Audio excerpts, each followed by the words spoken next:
title ng vlog natin ngayon ay makalabas na ba si Agent Morales sa Senado, kasi daw magbe-break na sa May 24 yung Senado. Kasi kung di sila makalabas ng May 24, nako, matagal pa sila makabalik ng mga mabalik yung Senado. Makukulong lang matagal si Agent Morales. Kawawa naman. Kaya may interview si General Bato kahapon. Ang sabi niya, pag-usapan daw nila ni Senator Jinggo yung si Morales at saka yung si alias Picoy.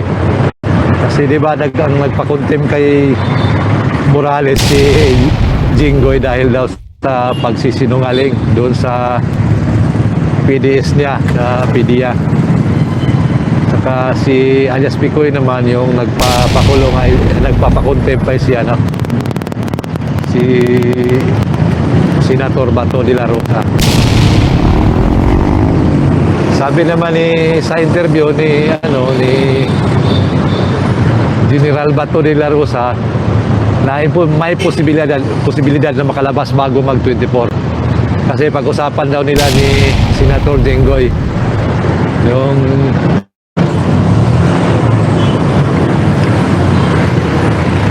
kung anong gawin nila, kasi kawawa naman daw yung mga tao. Sila uwi na, tapos yung dalawa makukulong doon sa Senado. Kawawa naman daw. Kaya yun ang update natin doon sa kay Morales. Sana makalabas siya bago mag May 24. Kaya siya na contempt. Yung parang mainit si Jinggoy sa kanya. Dahil lagi siyang butata si Jinggoy. Laging butata kay Morales. Kaya yun nga yung ginagawa niya. Pinakontempt na. Walang nagawa si Morales, parang binubuli. Ito naman si alias Picoy, parang magawa ng kwento. Kaya si Bato din niya mapapaikot. Halatang parang nagsisinungaling talaga.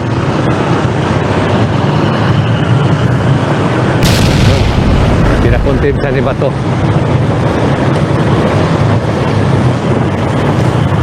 Yun lang po mga kabiyahero ang update natin sa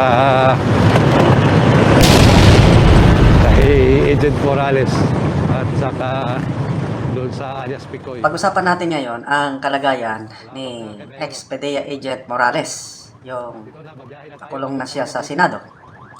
So ang tanong is, hanggang kailan siya makukulong sa Senado?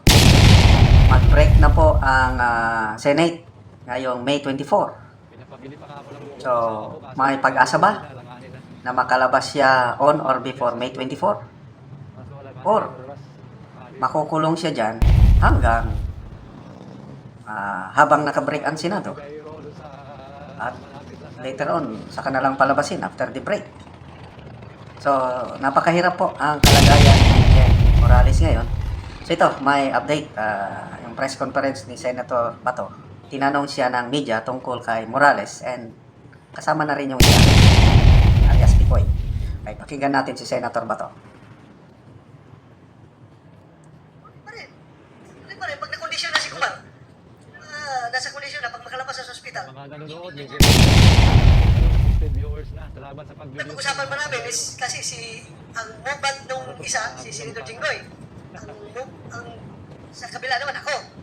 Usapan namin break na mahaba ang break na Senado, kawawa naman makakulong yan dyan sa baba. Baka pwedeng pauwiin na yan kung pwede. Usap kami. Kung papayag siya, is pauwiin yan dahil hindi pa pwedeng nakabreak kami kung sila nakakulong dyan. Hindi maganda.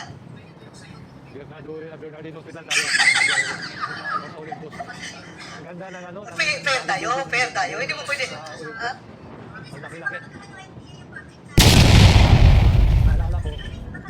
Galit ako dito sa Ay, na-verback na naka-contempt ka in public, kahit na hindi ka siguro kukulong, you will learn your relation naman siguro. Maintindihan mo naman na mali yung ginawa mo pagsisinungaling. Kailangan magsabi ako ng kasi, enough din na contempt ka. How much more pag kinulong ka?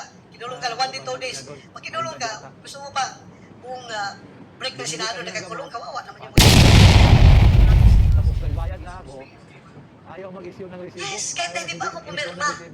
Kahit na hindi pa ako pumirma Kaya ng nung papel. una, Okay. kailangan hindi So, klaro ano?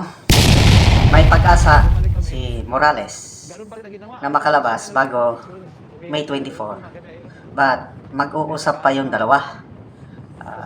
Bato and Jinggoy Estrada. Ang nagpakulong kay Morales, si Jinggoy. Ang nagpakulong kay alias Picoy, si Senator Bato. Gusto ni Senator Bato makalabas si Morales dahil naawa siya. So, mag-usap yung dalawa.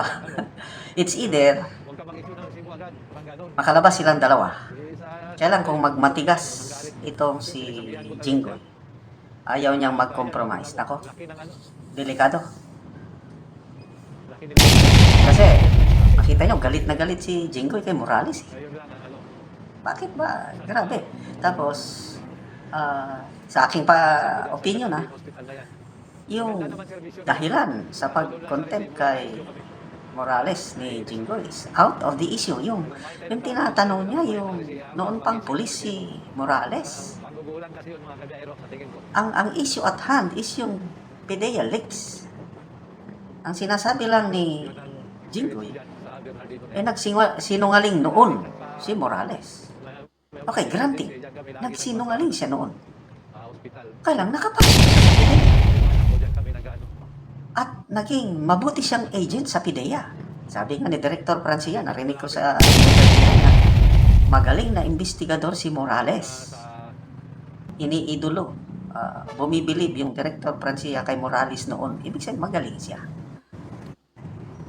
At dahil magaling siya, itong si Morales na ipadala sa schooling, international investigation schooling somewhere in sa ibang bansa, Thailand ba yun? So, yun, bago pa pumutok itong PDEA leaks na ito, nakasagap na ako ng informasyon na matino itong si Morales in his capacity as PDEA agent. Nag-research na ako tungkol niyan. Kaya, noon pa man, hindi pa isinapubliko kung sino yung agent na pumirma sa PDEA leaks na yan. Alam ko na. Jonathan Morales. Kaya, out of the issue, yung kay Jinggoy, paninira ng karakter yun. Yung ginagawa niya, pinapalabas niya sinungaling noon. Kung posible, sige, sinungaling noon. Kaya lang tinanggap siya sa PDEA. Ay, may kasalanan PDEA, bakit siya tinanggap? Nung nasa PDEA na siya, gumawa siya ng mabuti. Darling of the mainstream media si Morales 10 years ago. Maraming naglalabasan na interview ngayon ng GMA, ABS-CBN kay Morales. Pinupuri siya dahil sa katapangan niya na gusto niyang habulin ng mga big-time drug syndicates. So, ngayon, na-drag lang ang kanyang pangalan dahil sa PDEA leaks na sa paniniwala ko, wala siyang nalaman. Dahil, wala, nananahimik na lang siya. So, ngayon, nung lumabas yung mga dokumento, na-drag yung pangalan niya. Instead na i-deny niya yung dokumento na yun, safety na sana siya. Kasi I believe na tinawagan siya. Mo na lang yung dokumento na yan. Na hindi ikaw ang pumirma. O di tapos na sana. Kung nag-deny siya.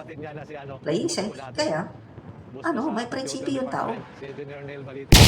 Siguro sa PDEA, sa Senado na handa siyang isiwalat ang kanyang nalalaman tungkol sa issue. At ito ngayon, ang resulta, nakulong siya, na contempt. Dahil lang sa record niya noon. So, to me, it's an injustice for Agent Morales. Itong isa naman, klaro na nagsisinungaling. Kahit balibaliktarin mo pa ang sa isang netizen, isang tao, Pilipino na objective yung mind, gustong malaman ang katotohanan. Ito si alias Picoy. Ang klaro na nagsisinungaling. Yan ang professional liar. At tama lang, yung ginawa ni Senator Bato na i-cite in contempt at makulong.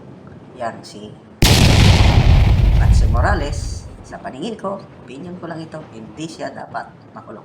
Kaya pasalamat tayo kay Senator Bato dahil yung kanyang puso dapat makalabas si Morales bago mag-break ang Senado by May. So, ang problema na lang si Jingo Estrada kung payag ba siyang mag-compromise. Palabasin din si Morales. O ano sa tingin nyo? Papayag ba si Jingo Estrada? Palagay ko papayag yan eh. Kasi I'm sure nagre-reklamo na yan si Picoy. Pag hindi nyo kilabas, sisiwalat pa ko na talagang may nag-utos sa akin. Di ba? Tingnan nyo si Kumar. Na hospital, na-stroke ko no. Anyway, another topic na lang yan yung Kumar kung totoo ba siya talaga. Na-stroke ko. So, tuloy pa rin ang investigasyon ng Senado sa ano. Kasi, isang dahilan daw bakit napatay Senate President Zubiri ay dahil sa ongoing PDL dito. Mabigat itong PDLX at mayroon talagang puwersa na gustong ipatigil. At hindi naman nagpapatinag itong si Agent Morales. Alang makulong siya. So, let's pray mga supporters ni Morales, supporters ni Marlica. Yung latest vlog ni Marley kanina, nagbigay siya ng update. Maganda daw ang kalagayan ni Agent Morales sa kulungan. Nagsabi na gusto niyang makalabas si Morales bago May 24. Sana ganon ang mangyari.